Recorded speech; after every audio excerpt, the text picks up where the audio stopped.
Hi, here we are at Module 8.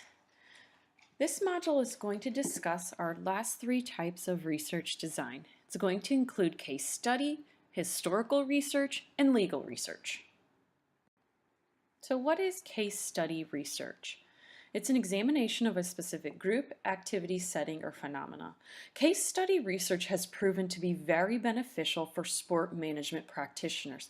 It has shed a lot of light on specific areas related to this discipline. So what does it do exactly? It allows the researcher to study an organization in detail. It pays attention to specific detail. It helps us also understand an order of events, and it identifies relationship between functions, individuals, and entities. So why do case study research?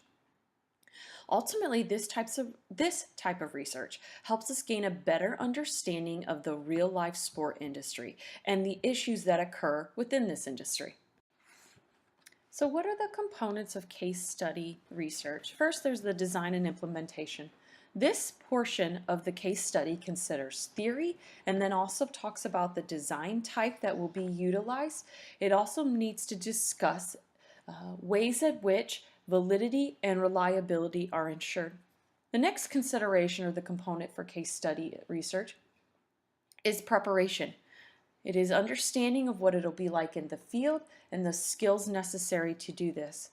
Next is data collection. This will consider where the data is going to come from and then particularly any requirements. Next is your data analysis, obviously considering what theories or ways that will explain how we're going to analyze our data. And then lastly is the report. That is generating that final project or that report to detail case studies.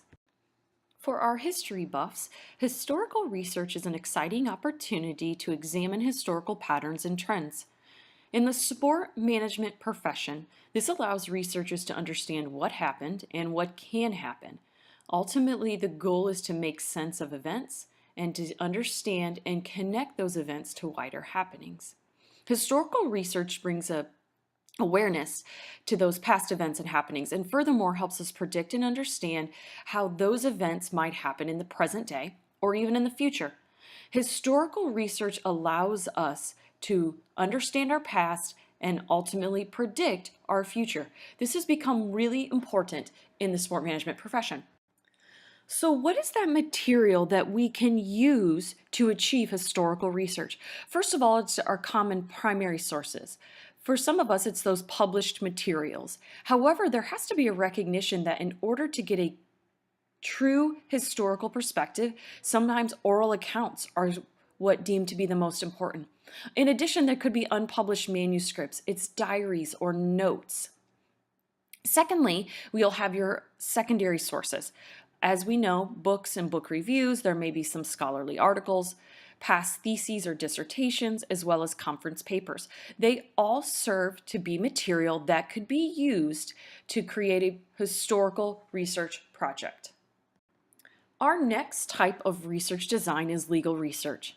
Depending upon the approach for legal research, this could fall under both a quantitative or qualitative research design. So first of all, what is legal research? The goal of legal research is to answer our question, whatever it is, by means of using legal resources. It does a number of things. It allows the researcher to understand how law impacts societal standards. It also helps us solve or improve upon those industry legal standards. So why do legal research? For many in the sport business industry, legal research is key to managing finances or economic vision.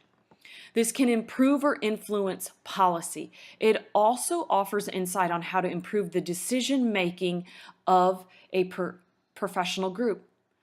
We know that in our society, litigation can prove to be costly, and in order to understand ways that we can improve upon our policy and or our decisions, legal research is necessary. Two techniques are utilized or employed when doing legal research. Those are making an analogy and distinguishing precedent. How do we make an analogy? It is the ability to show that the case relates to a current issue or problem. That is the case analogous to what is our current issue or problem. Next is this idea of distinguishing precedent. This is to distinguish one case from another. That is, how is the issue in question different from or similar to that which is gone before. So what are the sources of information that will help us do legal research? First of all, it's primary legal sources. That is the law. Those include constitutions, statutes, rules and regulations, and then ultimately any court decisions. Okay, court decisions then lead us to this notion of case law. Case law is oftentimes the easiest way to begin our legal research project. This allows us to locate a recent lawsuit or case and then track it back. Legislative history helps us also recognize that our law has not been written in a vacuum and it has evolved over time. Understanding that history is also a source for understanding good legal research. Secondary sources also help us understand legal research. Secondary sources can be law review articles, academic legal journals. It's also legal encyclopedias or dictionaries. Secondary sources help us better understand the particulars of that primary legal source. And then lastly, there are blogs. People talking about research on legal issues and are talking about the law in and of itself and how it plays out today in our society. Let's sum up our Module 8. First of all, we talked about case studies, and these prove to be very practical in sport management research and often common. They allow us to evaluate in detail a specific instance, issue, or phenomenon. Historical research helps our history buffs get into play. This also can be really important for our sport management professionals. It allows us to understand our past in order that we can think about and predict our future. And finally, legal research. This one may have the most financial impact on sport management, but this allows us to think about policy, reform, and even how we can make better managerial decisions. Research in all of these areas, or under all of these research designs, prove to be really important for sport management practitioners.